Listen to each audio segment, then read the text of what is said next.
welcome everyone to the first in a series of webinars on kind of practices from the field around the theme of linking mental health psychosocial support with peace building. And this is a series that's hosted by the Working Group on MHPSS and Peacebuilding of the Interagency Standing Committee MHPSS Reference Group. For those of you who are unfamiliar with the IASC, it's an apex humanitarian structure that is primarily consists of the UN agencies, but also has representation of large NGO consortia and also observers like the Federation of the Red Cross. You can find out more by Googling IASC MHPSS Reference Group to learn a bit more about the reference group itself. But the working group that is hosting today's webinar was established as a sort of an ad hoc function of the reference group in February 2019, and it is currently co-chaired by GIZ and UNFPA.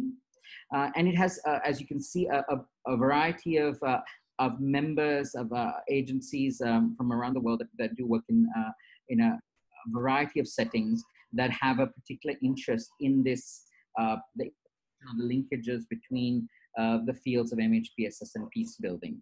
And the goal of the group is to help deepen understanding of these linkages between these fields of MHPSS, which itself is quite a broad field, and peace building again, which encompasses, as far as the working group is concerned, also the fields of conflict transformation, transition justice, and so on.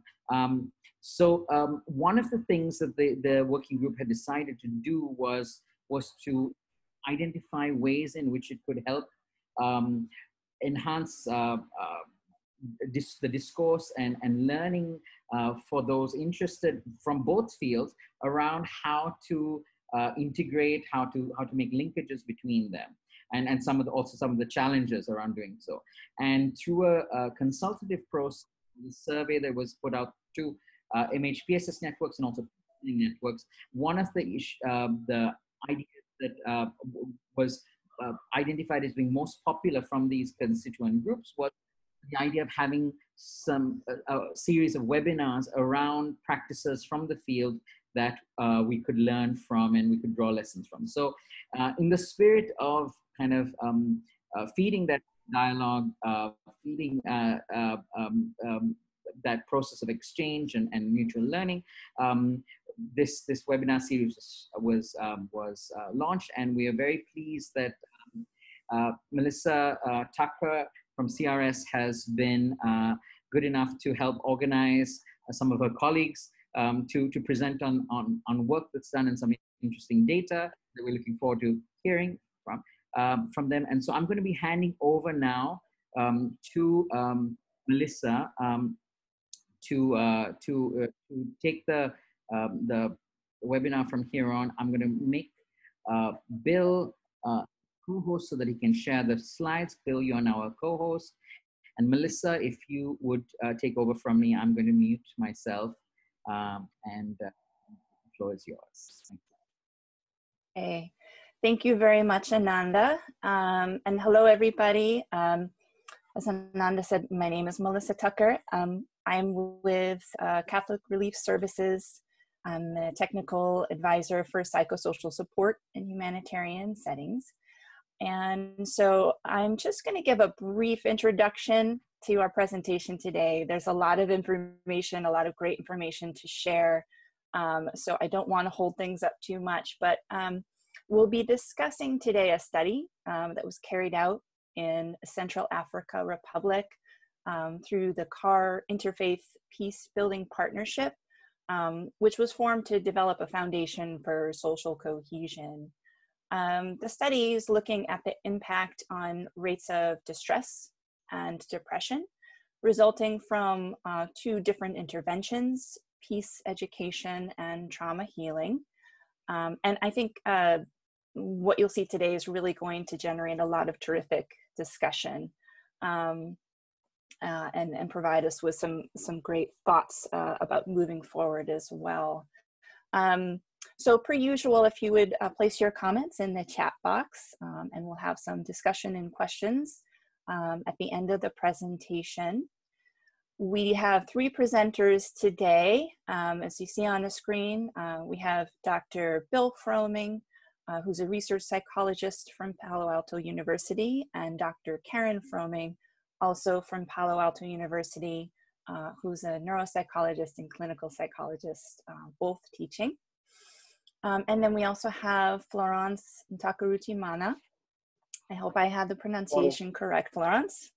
And she's with Catholic Relief Services. She's been working in trauma healing as a specialist since 2006. And she's currently our program manager for our Ita na Ita People to People Peacebuilding project, also in CAR right now. So I think, as I said, just place your comments in the chat box and we'll moderate those later. And I will turn it over to Bill and Karen and Florence. Okay, thank you, Melissa. Ananda, we'll go ahead and get started here. Give you a little background. Karen will start off. So we were asked to participate as subcontractors as part of this consortium in Central African Republic, because in 2012 the Civil War broke out, and it was in the international sphere. It may have been perceived and was talked about as a religious conflict, and I think it is better positioned as a resource conflict. So the Muslims live mostly in the north of Central African Republic, and the power structure and the people who run the government traditionally have been in the south of the country, near Bangui and along the river. So resources rarely would get out of that region and go to the north of the country. So in the north, several rebel groups combined, and they were mostly Muslim, but they combined and made their way south with a lot of killing, and essentially overthrew the government and took over. Subsequently, there were over 6,000 people killed, and another group, the Seleka were the Muslims, and the Balaka were the anti-Balaka were the largely Christian group. So killing happened on both sides, and ultimately a new president was elected, I think in 2016. And we were asked to evaluate 2 interventions, and it was clear that there was a considerable amount of trauma that had occurred as a result of this being the 6th change in power since independence. They have rarely had a consistent and stable government. And so peace building was the 2nd intervention that needed to be instituted. So we were brought in as the researchers to attempt, for one of the first times, to evaluate both the peace education program as well as the trauma awareness and resilience program. HROC is the name of it, Healing and Rebuilding Our Communities, and Florence will talk a little more about that. But the interesting thing is that this is the first time really a very strict quantitative evaluation of 2 interventions took place, and Bill will talk about the research design. And part of the reason I think some of these things haven't been evaluated in this kind of rigorous way is that it's a very difficult environment to try to do that. So I will let Florence talk a little bit about HROC and how she trained people. Thank you very much, Karen. So healing and rebuilding our communities is a community approach developed in Burundi and Rwanda in 2003, where people, but being implemented in CAR since 2015. So with this approach, people from different identity groups participate in a 3-day trauma healing workshop And this approach is modeled after the work of Judith Herman, a Harvard professor of psychiatry and author, who talk about 3 stages of healing from trauma or trauma recovery. So during the workshops, we invite between 20 to 25 participants from from different backgrounds in the same community, men and women, to participate and discuss and go through the 3 stages of healing from trauma, including establishing safety, remembrance and mourning, and reconnection. So for the first stage, the curriculum is built to slowly build trust among participants, and there are a series of cooperative exercises where they discuss about the definition of trauma, the symptoms of trauma, and the consequences of trauma or effects of trauma in individuals and families and communities. So, and they discuss about this effect at the physical level, how trauma affects us in our bodies and in our thoughts and in our emotions and in our behavior and attitudes. Then we go through the second stage after people have understood about trauma and its after effects. They get time to pay tribute to their losses and share their grief with others. And this helps participants to combat feelings of isolation that many people report after experiencing trauma. And this helps people to understand the commonality of their experiences. And we do sessions on active listening and managing traumatic emotions and other topics on stages of trauma and healing. About reconnection, we do exercises to help participants build trust within themselves and in their communities. They try to work and see the good in themselves and the good in other people in the communities, and they improve skills in acceptance and trust building. We do series of activities, we do lightened libraries, we do different exercises to help people work on their stress, and group discussion as well, because it's a facilitation, it's not teaching, it's just a facilitation of these sessions. So actually in CAR, we view trauma healing as the first step in a multi-stage process of bonding and bridging. In order to build relationships among people, they need to be healed first. We train healing companions who continue to do follow-up into communities, because we cannot expect healing people in 3 days. So healing companions are trained into trauma healing, training of trainers to become healing companions who continue to do follow-up in communities. Also, to finish with this first approach, I want to say that we create other opportunities for people, for participants, youth, local leaders, and we help them to create economic groups so that their capacity may be built, and that they do livelihood activities in order to build social cohesion, but also to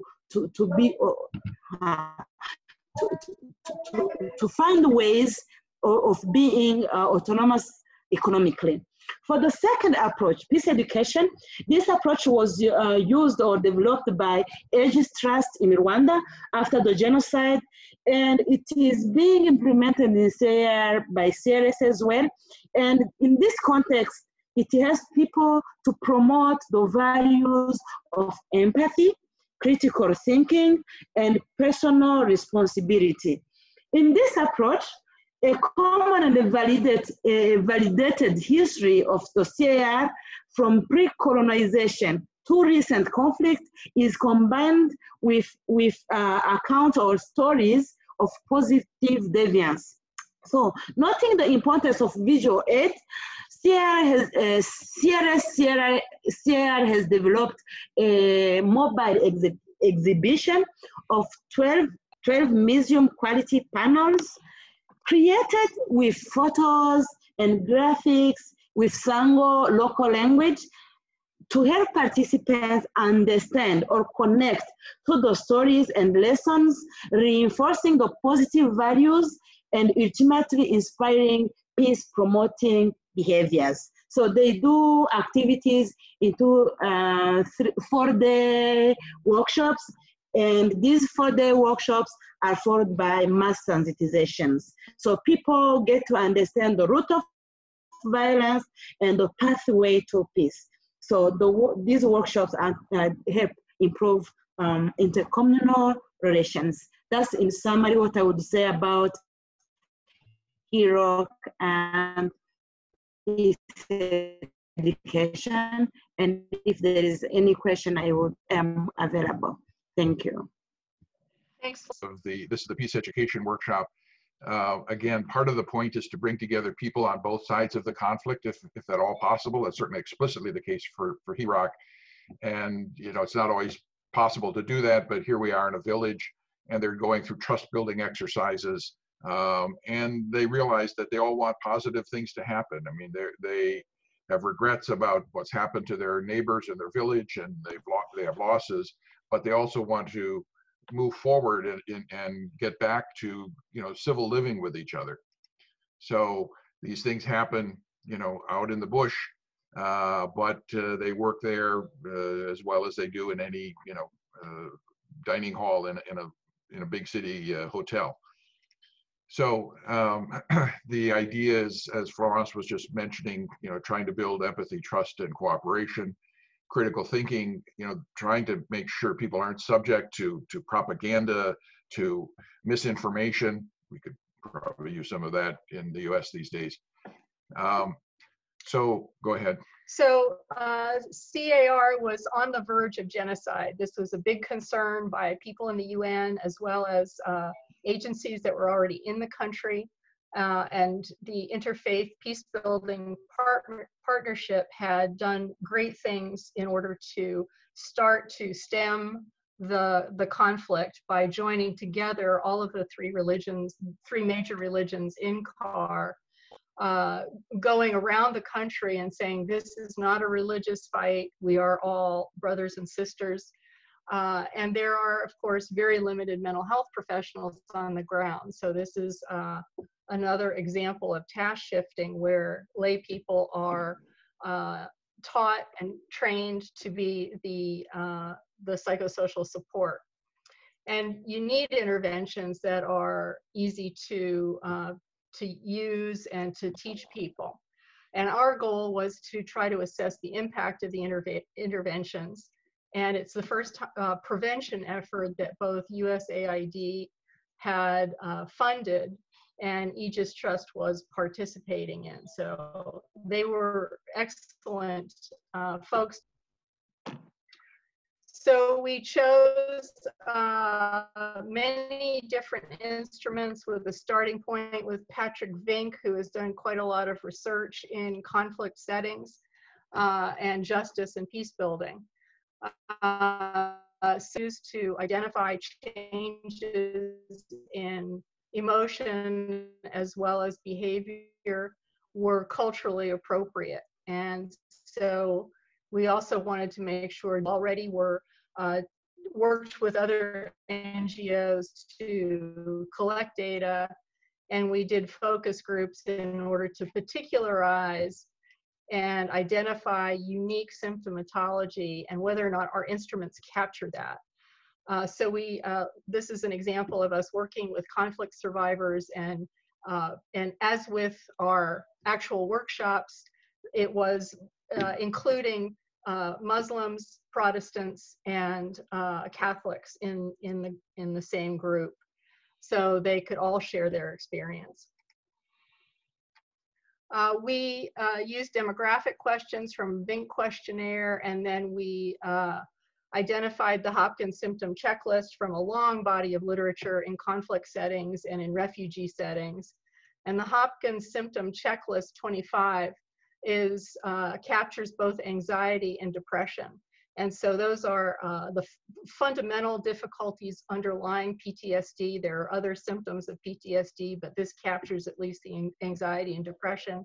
We also use the post-traumatic stress disorder checklist 5 because this had been used in only a handful of countries, and it's one of the standard instruments that are used to identify PTSD, at least in this country. And we wanted to see if it correlated with the HCL, the Hopkins Symptom Checklist. So we utilized that as well. This is training the people who would be using the tablets to collect data. Okay, Bill? So yeah, of course, the interviews have to be done in person. If people don't have internet access, they often aren't literate.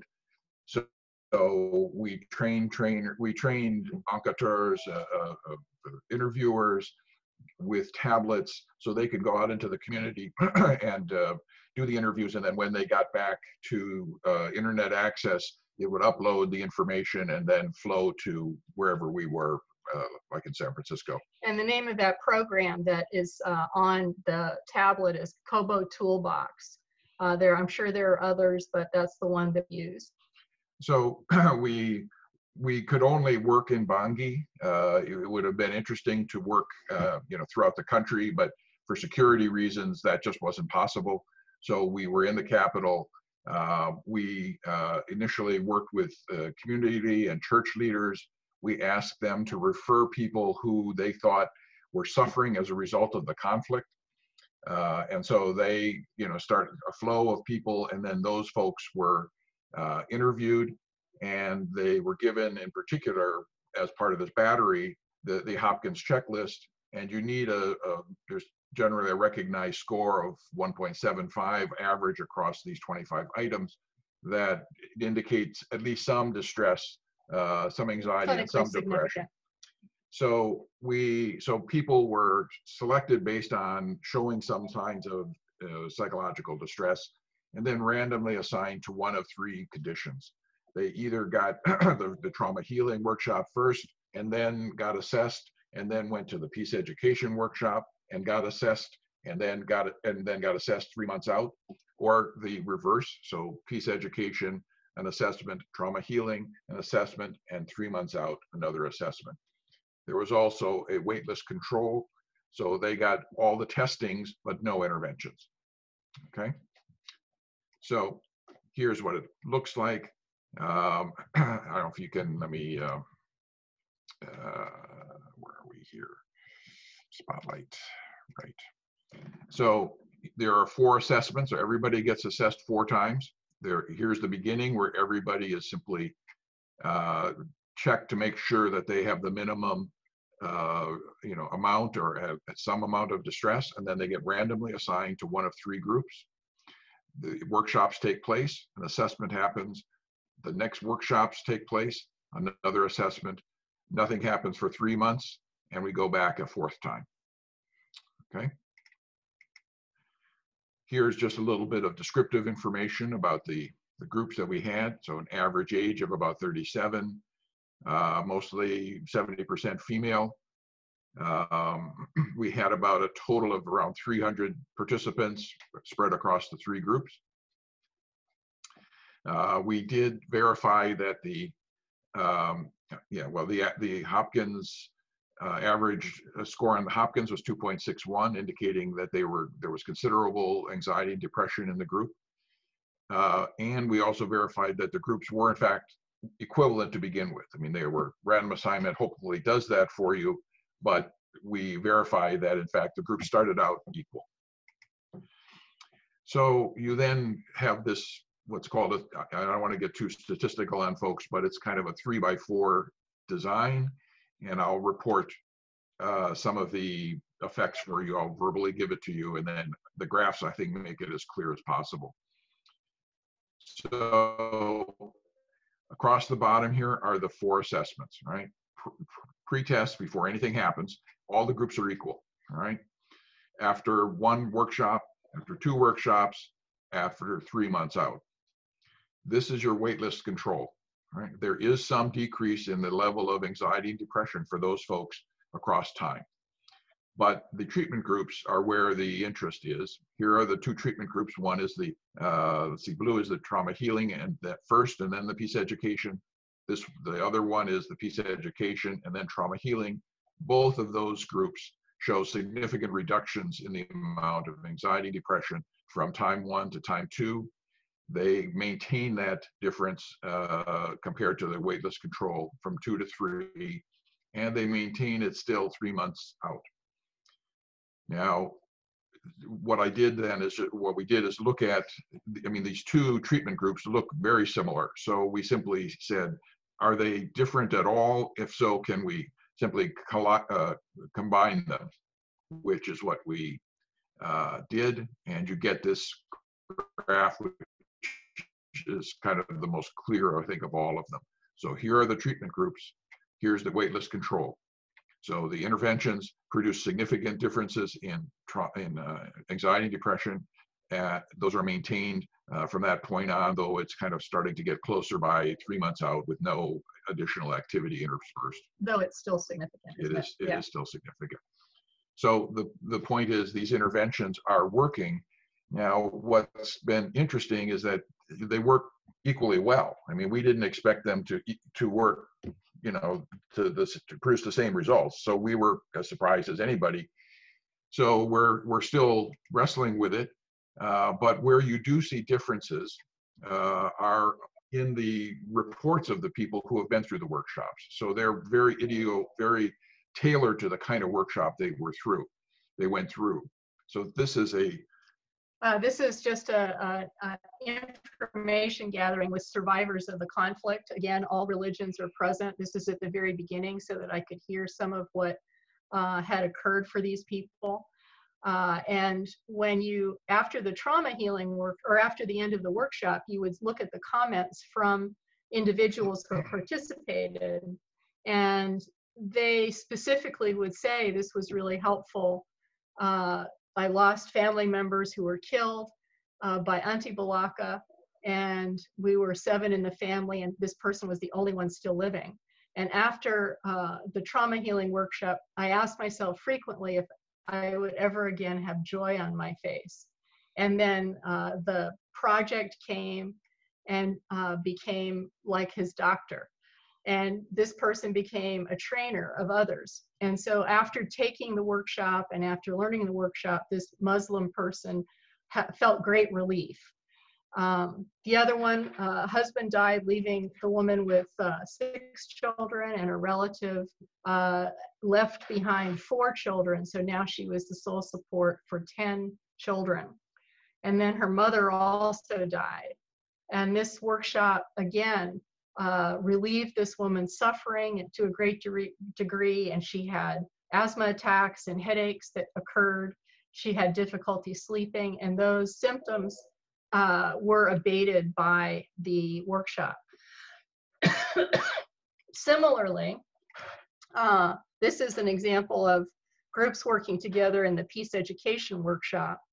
And again, the groups are a mixed group, and these folks also had content-specific comments that made them feel relieved and much better.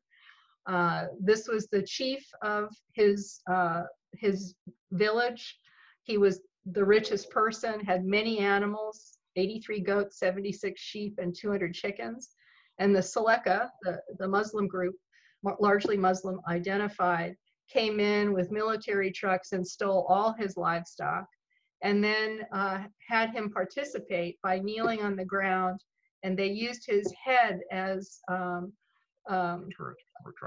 tripod for the machine gun, and started shooting the gun. And he couldn't hear for days, and this was obviously very distressing for him as they were shooting the gun off in his village.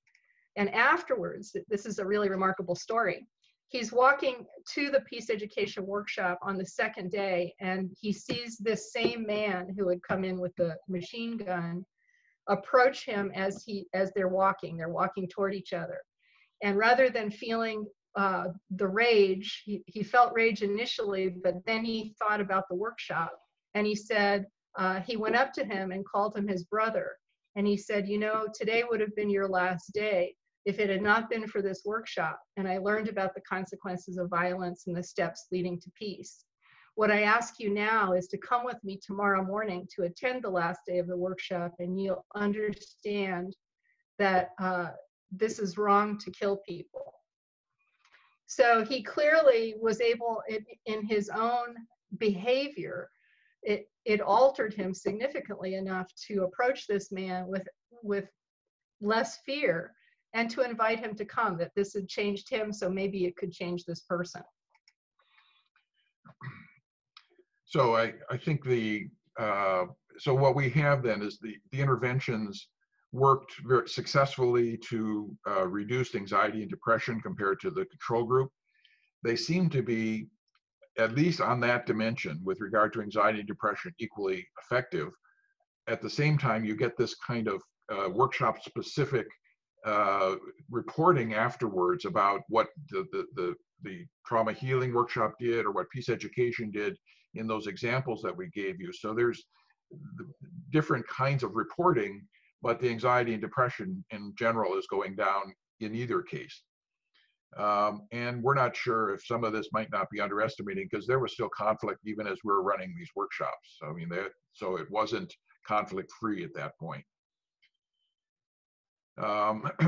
If we can reduce anxiety and depression, that helps the economy recover more quickly, because the economy was simply shattered in CAR. People fled. There was nobody to buy goods or to sell basic supplies. We saw that it still maintained some value 3 months out, but as Florence was saying, I mean, 3 days is not going to cure all of the ills. So you really need to do something to continue on the development, and change. A booster shot of some sort would have been appropriate. And I mean, the people they're just hungry for this kind of intervention. I mean, after the workshop, they're saying, can we have another workshop? Can we do some more? Is this over already? And really interested only for adults. And so there's nothing, we didn't provide anything for the children vis-a-vis the parents. And that's certainly necessary as well. So I think the other thing to think about is, what are the commonalities between these two workshops, and is there some common ingredient involved? And when I've done groups before, there's very substantial literature in group therapy that the group effect is something that is very, very important. The fact that people come together with similar complaints, with having been impacted, feeling pain, and that the installation of hope and the sharing of information is something that provides great alleviation to suffering. So that's a common factor between the two. And yet the information we get from comments is that the content from each is important. So we have other questions to ask and hope that other research will come along. And so, I mean, the parallel or the question would be then, if we did a different group, if we did a group that's not a passive group that's waitlist, what if we had a group that did discuss some important topic, but it wasn't, covering the trauma aspect? So if they talked about physical health or food deprivation or something, would you get the same effect from any group gathering? And that's something we just don't know the answer to. But peace education never expected to produce mental health benefits, but lo and behold, there they are. So we're searching for then, what are the key ingredients, what are the active agents in these workshops that produce those kinds of effects, so that we can be more careful in terms of how to target them, and what is the active component in each one. So maybe Florence has some comments as well, because she has also worked in the social cohesion workshops, and so she probably knows some commonalities as well. Yeah, Thank you very much. I even noted other questions about how do we evaluate social cohesion, and what are the adaptations we have made during this pandemic, and talk a bit about the TOTs for healing companions. So to respond to that question about commonalities during these workshops, I want to talk about the facilitation, the methodology. Both workshops, trauma healing and social peace education, they are participative. They are participative methodology. And we have same number of participants, and when we have facilitators, we make sure we have men and women represented, both sides, I mean Muslims or Christians and so forth. And also there are some similar exercises. There are some similar lights and libraries. There is some similar like emotion management, because both workshops are emotional. They talk about the past, the experiences. So we make sure in both workshops, we have people who are able, or facilitators, who are able to manage strong emotions.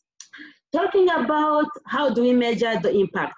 We have talked about pre and post-test evaluations that we conduct to know how people were before and how the workshops have helped them. Even for trauma healing and social peace education, we have pre and post-test evaluations. And 3 months later, we proceed on the evaluation as well. For the social cohesion, for the one who asked about how do we measure the outcome of social cohesion, CRS has a barometer that is being used to measure social cohesion on the social cultural area, economic area, and political area. It's a questionnaire with these 3 areas that CRS use globally to measure social cohesion, and we use it. During this pandemic, how did we make adaptations? Because the government set restrictions of not holding meetings for more than 15 people. We respect this. Then we have hand washing stations and hand sanitizers, and people try to wear masks in order to avoid contamination of COVID-19. And we do our best to continue, because the people we work together, most of them do not know to read and write. So we do our best to make things simple so that they understand. So we have developed broadcasts that we broadcast our programs, our the themes of trauma healing and peace education, in order to help people to continue to listen to the messages of trauma healing. But also we send SMSs using the ComCare platform in order to keep people to not forget, because it may be easy for them to forget because of the level. But we continue to send SMSs and broadcast to help people to understand. About healing companions, we select people, men and women from all backgrounds, who have a big heart that we have observed, who also are trusted in the community. Sometimes they are the community members even who select them. And then they do a 5-day training of trainers. And we have helping people in communities, they come back for in-service training for more skills. But also we do self-care workshops to help them. After listening to traumatic stories, they need to take care for themselves. We do self-care workshops. We have time to take care for ourselves to avoid secondary trauma, to avoid vicarious trauma. But also, yeah, that's what I want to talk about now, and maybe I can add more on what I have said. Sure, so thank you. Oh, okay. Go ahead, Melissa. Sorry. Yeah, no, I'll just add a little bit to Florence's comments. Thank you so much, Florence, for, I think, really kind of explaining the sense of the work. And so there were a number of questions I saw about social cohesion and how we measure that, and COVID, et cetera. COVID, we are still doing some of these different types, not just the HROC, but other types of trauma awareness and peacebuilding activities. They're still happening in a handful of countries in Central and West Africa.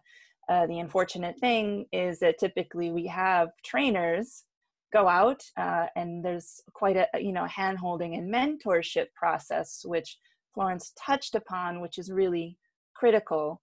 I think we all know, and that is obviously the biggest challenge right now for everybody, is that we can't provide that very direct hand-holding. And so all of our trainings are largely happening virtually. But many of the situations really kind of require us to move forward with the process right now. So taking those cautionary steps. The social cohesion measurement is something that's still evolving for CRS. We have this barometer that Florence mentioned, which is called I'll use my air quotes, a mini tool. It's not terribly mini. It's really a matrix, but it brings together these two ideas of the binding, bonding, and bridging that CRS implements. The binding, that first individual healing, bonding, bringing like groups together, and then the bridging across the different groups through various projects. And then really the other part of the matrix is an appreciative inquiry process. So the barometer is based on what the communities are identifying as their sort of vision for the future and the goals that they're establishing within those constructs that Florence mentioned. And so it's a many-step process, obviously, and I wouldn't say there's one simple tool. But that's the approach from CRS. Yes. I just wanted to say that Marcio has been collecting a number of questions from the chat, but also questions that have been sent to him through private message. And I'm going to ask Marcio perhaps to post some of them again into the chat, perhaps clustered, so that you can perhaps put them to Florence, Bill, and Karen. Great.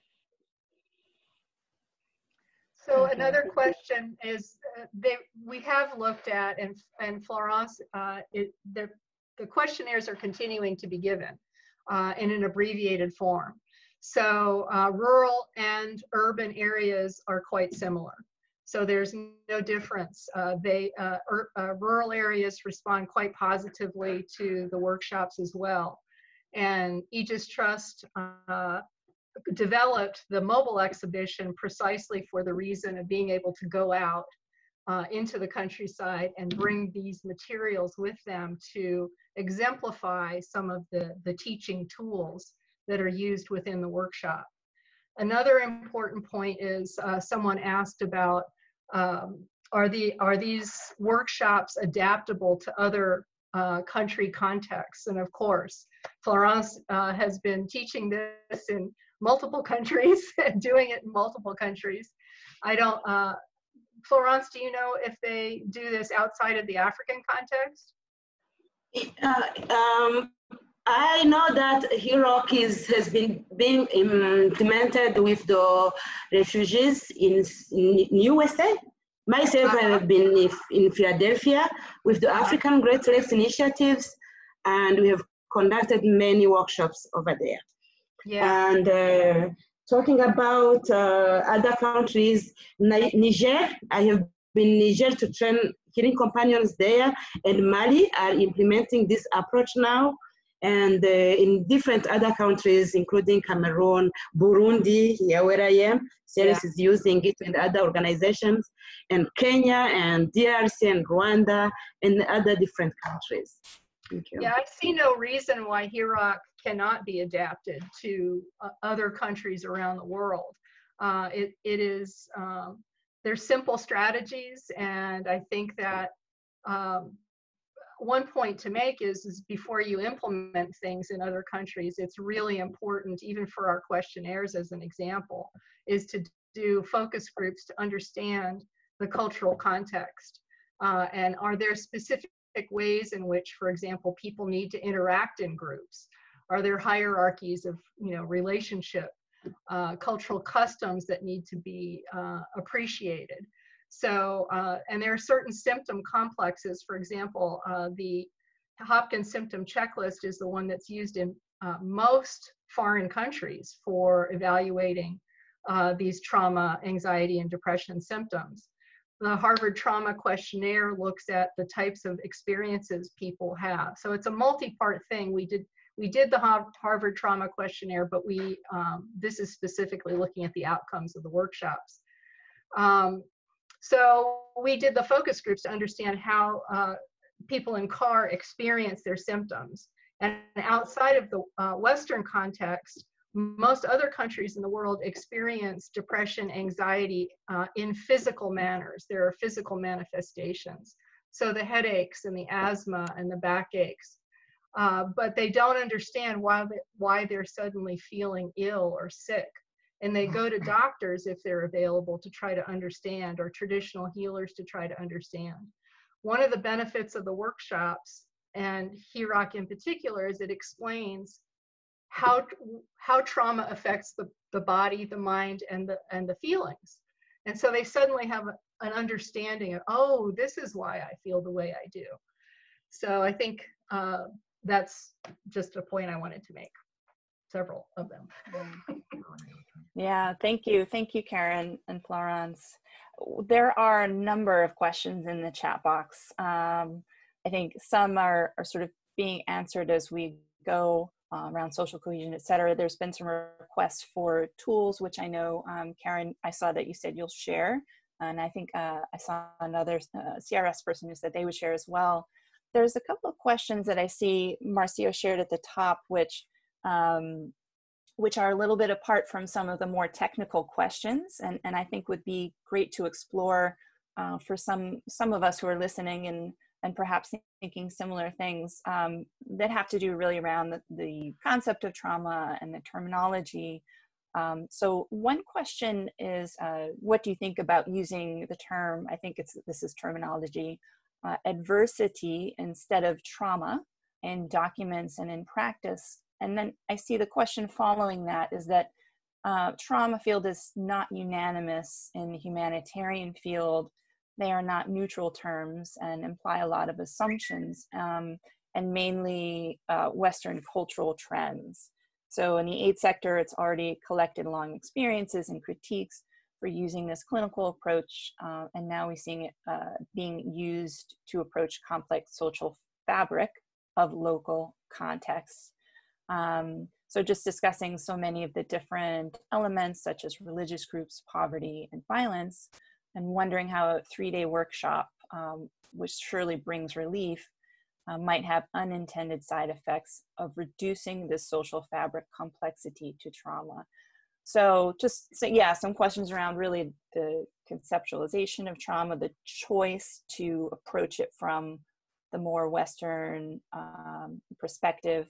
So I think it'd be interesting to hear both from Bill and Karen, but also from Florence, who has been working in these contexts for so many years. It's not just the question of addressing trauma in recovery, but also in active conflict, and what that means to the groups that you work with. So maybe that might take us to the end of the session, but let's hear from you. Well, there was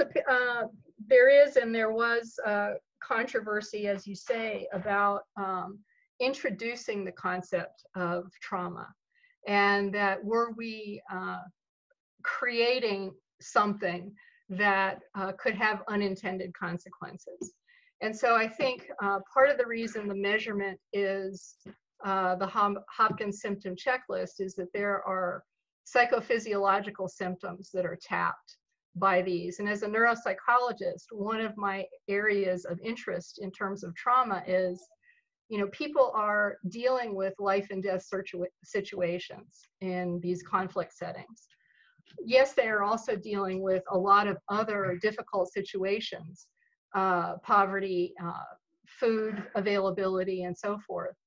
But there are these psychophysiological responses that occur in traumatic situations, and understanding them as something that isn't sickness, but is really a normal reaction to abnormal circumstances can be very relieving. And so, in fact, some of the addressing of trauma in HROC is to talk about how to soothe these physical reactions so that they're not experiencing them, and then to understand that they're normal reactions. The body will respond this way in extraordinary and abnormal circumstances. And again— And this is very, sorry. Go ahead.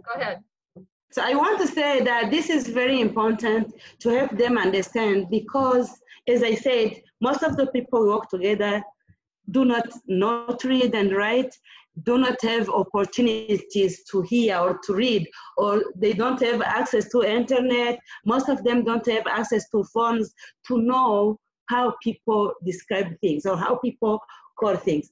And we find that in the communities, most people, when you ask him what trauma means to you, or what, he will say, trauma is craziness, foolishness. Some of them, there is confusion between trauma and demon possessions. Others think it's about witchcraft. So you see that in the communities, people need this psychosocial education to understand. After you understand, I'm feeling this, I have these headaches, I feel fatigue with no reason, I feel I'm nervous, I see that I've changed my behavior because I have lost my husband. I have experienced gender-based violence like sexual harassment and so forth. So people come to see and understand after going through these workshops what is going on. That is really a problem that needs to be addressed. And people would say, I have my daughter who has killed herself because she has been raped or she has lost her father. And maybe it is because of, what happened to her. Actually, we see that people come to understand that what is going on in their bodies and emotions because of what they have experienced. And I think it is also, that's why we emphasize and other researchers emphasize that you have to do a cultural analysis to understand how people are expressing their reactions, I guess, to these violent events. And you can't break the isolation of violence and community conflict without getting people together. And you need to do that in a context that provides safety and education and let people experience commonalities between them. So that's one of the other benefits, but why contextualization is important also. Mm-hmm. Yeah, and just there was another question which I think you've addressed somewhat, but the question is around, was the intervention also informed by indigenous psychologies? I didn't know if there was more that you might add to that might contribute to that conversation around trauma. Florence, do you have a comment or? Oh, you're muted. Sorry, can you reframe again the question? So there was another question in the chat. Was the intervention also informed by indigenous psychologies? So I didn't know if there might be something more that you might add regarding indigenous psychologies to contribute to whether, I know HROC was already established, but in terms of this question around the understanding of trauma or how people sort of perceive their symptoms, et cetera. Well, the focus groups did that. And then one of the students who came with us that helped to facilitate focus groups did do a literature review and also asked about traditional healers. And I think that traditional healing is important, and I would like to see more of that included, and there's starting to be more of that included in research. We just didn't have the ability to kind of cover every single base. For example, someone asked, is 3 months enough to do a follow-up? Well, no, you could probably do a year follow-up, but the study wasn't funded enough to do a year follow-up. So, you know, I think traditional healers are a valuable resource even to train as trainers and to provide them with the training. So, because people may want to go to traditional healers more often. So I think it's an important area. Okay, and maybe we have time for just one more question. I know there was also some more interest in the healing companions, and if you could speak more about the healing companions, maybe more specifically how they're supported long term, and if you see any impacts from that longer term support. Thank you for this question. So I had mentioned about the training of trainers, how they continue to do follow-up, and the in-service workshops for more skills on listening and emotion management. I also talked about self-care. So what I wanted to add on this is this aspect of sustainability. Most of these people trained as healing companions, most of them are leaders in their communities. Some may be pastors, priests, nuns, religious leaders, local leaders, and there are people who, even before the workshops, were people who are helping people. So to go through training of trainers, to be trained as healing companions, gives them more skills on being compassionate, on practicing empathy, on even they go through other trainings, including conflict management, and CRS has a whole curriculum on conflict management training and other skills. So there are people who are from the communities, who understand the need of people, and together we go through the whole process. It's about analysis and other evaluations so that they continue to help people go through their healing journey. It's a journey, and they are trained on continuous healing. As I said, it's not matters of just 1 day or 3 days. Thank you. That I'm afraid, yes. Melissa, we are running Yeah. out of time. We have literally just the better part of a minute left, and I think Zoom told us that by taking the presentation offline. So I just would like to thank you all, and Florence, for bringing us to an end with a slightly forward-looking perspective on your work. I'd really like to thank Melissa for organizing the panel and for moderating. Florence, Bill, and Karen for, I think, a very informative, very thought-provoking session.